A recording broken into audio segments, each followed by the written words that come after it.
Congratulations. Thank That is really the accomplishment.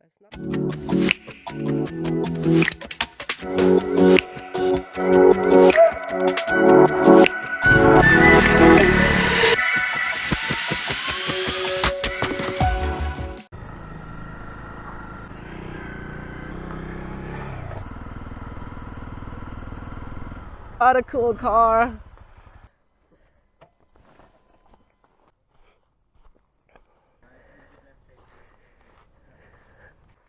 What a cool car. Thank you. I'm here with Matthes from Switzerland, and you just told me that you just came down the west coast of Africa. Renate, What? I'm in shock. Yeah, I arrived 2 weeks ago. I bumped from Angola to Namibia, and I'm very lucky that I arrived because we had many adventures and many problems. In all, it was an amazing trip, amazing experience. Because it has been literally impossible to come down the west coast, and for many people think it's still not doable, but you somehow managed. I'm in shock. Yeah, when I set out for this adventure end of September last year, I already knew that I will bump into many close land borders. Yeah. But once you start doing some research, you go to the border, you ask what you have to bring for documents, and then you can apply in the embassy for the country, or from time to time we had to go for a ministry for internal affairs, for example, to get some papers, and then we were allowed to cross the borders. So even Ivory Coast and Ghana, who otherwise are considered closed, you managed to get through. Yes, we did. And when you say we, you mean? I was traveling with a French couple. Okay. With a white TE5 Defender, and we did like Morocco, Senegal together. Yeah. Then we split it up. Everyone had his own adventure, and then we found back each other in Benin, the country before Nigeria and Cameroon. Because I think, in my opinion, it's a good advice to travel these countries in a small convoy. Okay. And we did that, so. Right. And did you know those people before, or did you meet them up for this? No, or, we met in Morocco when we got stuck at a closed border. They're really nice people, and so we became quite good friends. Oh, how cool. Okay, so you met them on the way. It wasn't your plan from the beginning to go with them? No, we met them in Dakhla. We met each other in Dakhla. We toured around for some small tours in the Western Sahara and the desert. Right. And then there was this feeling between overlanders. It was clear we stayed together, and yeah. How cool. So can we just run through the countries? You started in Switzerland, and then if we take all the countries that you went through. From Switzerland, it was a 2 days drive to France. From France, I took like a ferry. You should come with me. Good idea. I arrived from France by ferry to Nador in Morocco. Yeah. I drove down to Western Sahara. I did a lot of sand driving, a lot of dune driving in Mauritania. Then Senegal, Guinea-Conakry, Sierra Leone, Liberia, Ivory Coast, Ghana, Togo, Benin. And here the huge country is Nigeria, Cameroon. We bumped into Congo. We bumped into Congo here. This is Congo. Yeah. We did a small strip here for the DRC. The DRC, yeah. And this huge country is Angola. Yeah. And now we are somewhere here in somewhere Namibia. Here, yeah, right there. Oh wow! So that is really quite the accomplishment, huh? Because I don't know if everybody has heard about this guy called Oliver Beccarelli, who has tried to come up the west coast for a while now, and in the end he kind of gave up on it. And he's a freaking tough guy. And I was like, okay, when this guy gives up, then it's just not doable at the moment. But then this guy came. And you managed to do it. So what kind of paperwork did you, especially for like Ivory Coast and Ghana, what did you have to do in order to be able to cross? We applied in the embassies for the visa. Yeah. And with the visa, we asked for a laissez-passer because we knew that the land borders are closed. Right. And this laissez-passer is like a special permit to cross the closed border. But to get this laissez-passer, from time to time, you had to go to the Ministry of Internal Affairs. Okay. To get the papers, which allows you to travel with the car for the closed borders. Okay. And Why would they let someone cross? If the border is closed, it's for a reason. Like, so why would they say, oh, okay, this person is applying for this, so we'll let this person pass? Isn't that weird? It's weird. The official reason was always COVID. The official reason was always COVID. But we felt a lot when we discussed with the people. Yeah. And there are those things going on at the western coast with extremists. I think this is also a reason. Okay. And they, from time to time, they close the border to create some political pressure. So those two things is in my opinion the reason why they closed certain land border. So this car is pretty badass. What is it? What are we looking at here? This is a Toyota Landcruiser with a big 4.2 liter diesel engine. 4.2 liter diesel engine? There's nearly no electronic in it, so just the engine is completely mechanics. Right. So didn't give many problem. I only had one tire puncture. Wow. But, no problems so far. That is amazing. Did you visit any of the mechanics in Morocco?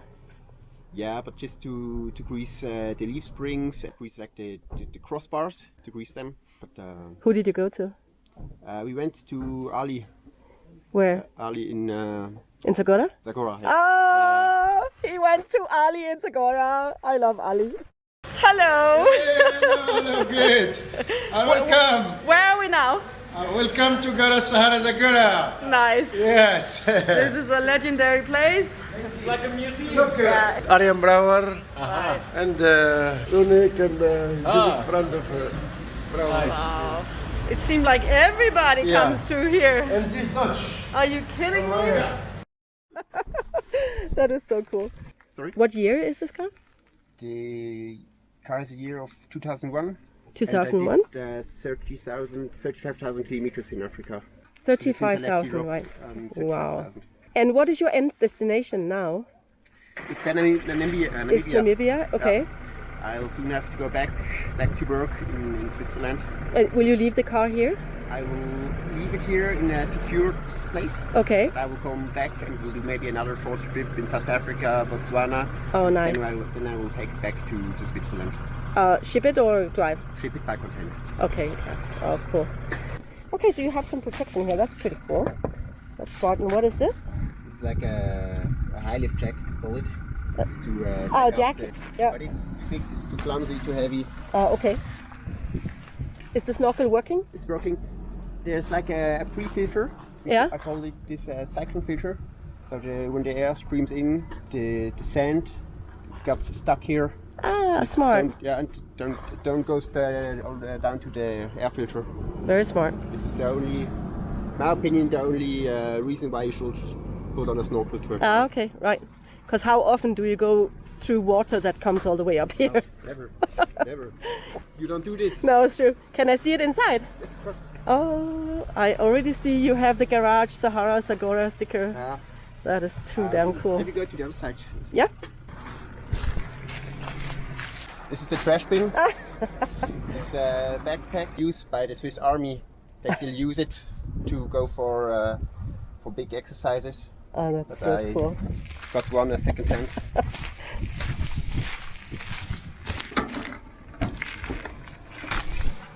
Wow. So what do you have here? It's like a battery monitoring system. Oh, okay, cool. Like two batteries, the main battery in the front and the aux or sub battery in the back to run the fridge on some light.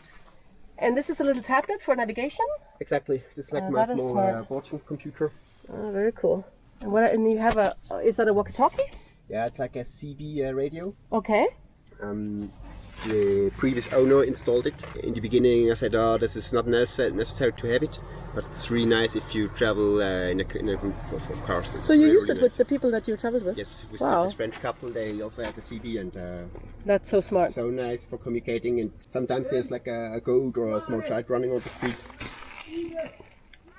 That is very smart. And what are the arrows for? There's an arrow there and one there. Yeah, and even one on the dashboard. Yeah. And the last 7 months I was driving always on the right hand side of the street, and now I put everywhere those arrows. So now I have to drive on the That's left hilarious. side. Yes, I know that challenge. Can we open the other door? I just want to film that little sticker. Cool.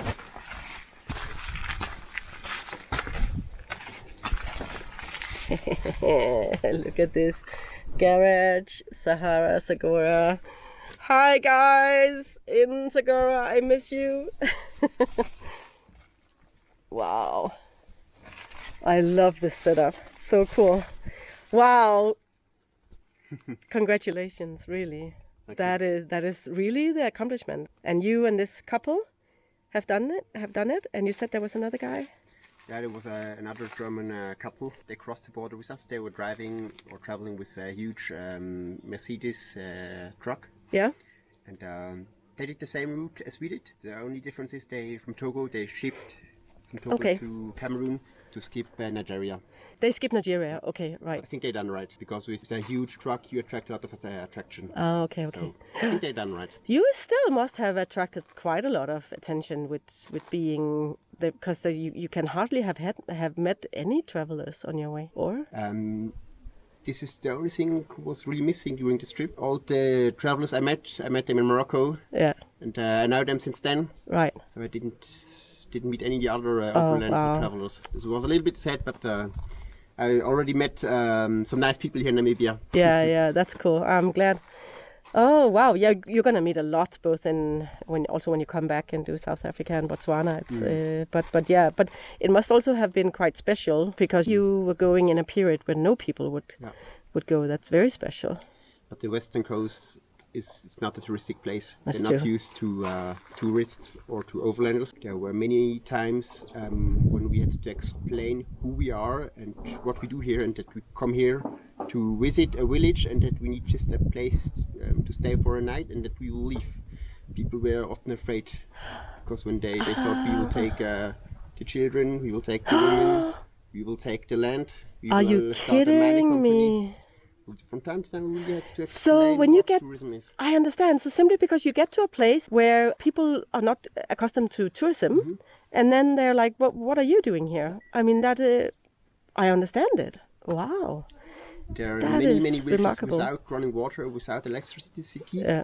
They only have like a small radio to listen to some music. Yeah. But that's it. And, this was also a huge discovery for myself to understand not everyone is used to tourism. Yeah, we are a little bit spoiled sometimes, right? Like, I mean, now we come here. It's very beautiful, touristy. It's really catering for people like us. And there's nice toilets. It's clean. We can buy a cold Coke and get a shower if we want to. But obviously, somewhere in Togo, you probably can't do that. Togo, Guinea. Yeah. Wow. Guinea was amazing. Wow. Is there somewhere that left a special memory for you? Oh yes, Nigeria and Cameroon. So maybe we didn't have luck, but I think Nigeria is a rough place. Yeah. It's really rough. There are many mobile checkpoints. Everyone is armed. There are many non-official checkpoints, and they gave us some trouble. Right. And this was really impressive. We only had to do like 80 kilometers the first day to go to Lagos to a hotel, and it took us like 7 hours. There were so many checkpoints. Oh wow. You cross the border, you drive 50 meters, and then it's the first checkpoint puff, and they ask everything: car papers, passport. You have to open the car, you have to show what is inside. God. This was impressive. And the second thing was in Cameroon, they took our car. They took the car, all the car papers, and we had like 5 days. They got us 5 days to sort our stuff out, to leave the country, because they were insulting us that we entered illegally into the country, and that we are here to selling the car. So they took all our papers. No. And we had to show up another time at the customs, and we had to prove that we are going to leave the country. And at the beginning there was the idea that they will escort us to the frontier to Congo. So this was the experience, but I would say a bad one. Oh wow. Yeah. And how did you manage to convince them that you were gonna travel on? Like, what arguments did they accept? Like other visas maybe for other countries, or how did you? When we entered the Cameroon, they told us the the borders only semi-open, so they didn't give us an entry stamp in the passport. Oi. Yeah, we had a visa, but they didn't give us an entry stamp. Aye. When we entered this border from Nigeria, this is really a small border post. No running water, no electricity. The guy from the police and from the immigration service, he had to stamp like this carnet de passage, the passport for the car, Yeah. like on a bench, because he didn't have a table. Oh my And God. his stamp was really worn out. It was already dry, so it's not good visible. You can't read it that we passed a really official front. God. And this was the thing they were insulting us, because we didn't have a stamp into the passport, and the stamp on the carnet, it was not legible. Like, right. Couldn't read it. But it wasn't your fault. Oh my goodness. Wow. And in our opinion, we did everything right. We Yeah, applied for you the did what you visa. could, right? We took like an official border. Yeah, yeah. We went to all the checkpoints, custom, service, police. So obviously you've been to a lot of shit. If you have to give one recommendation to people who want to do that, like what is the best thing to take with you? Not a thing, but like attitude in order to deal with something like that. Usually you have to go, but you have to go with a good prepared car. Yeah. Or you have to prepare yourself very good. You need to have all the documents necessary, a passport, a carnet. Maybe you got some vaccines against the rabies and stuff like this. But the most important thing is that you go out to your adventure. Not to you don't want to prepare yourself for 5 years and get stuck. You really have to go. Wow, you really have to go. I think that was a fantastic way to end this. I just want to show you Matthes' Insta profile. It is Gecko Overlanding, so go check it out. This is super cool. So congratulations once again, and I hope to see you around. Yeah. Cool.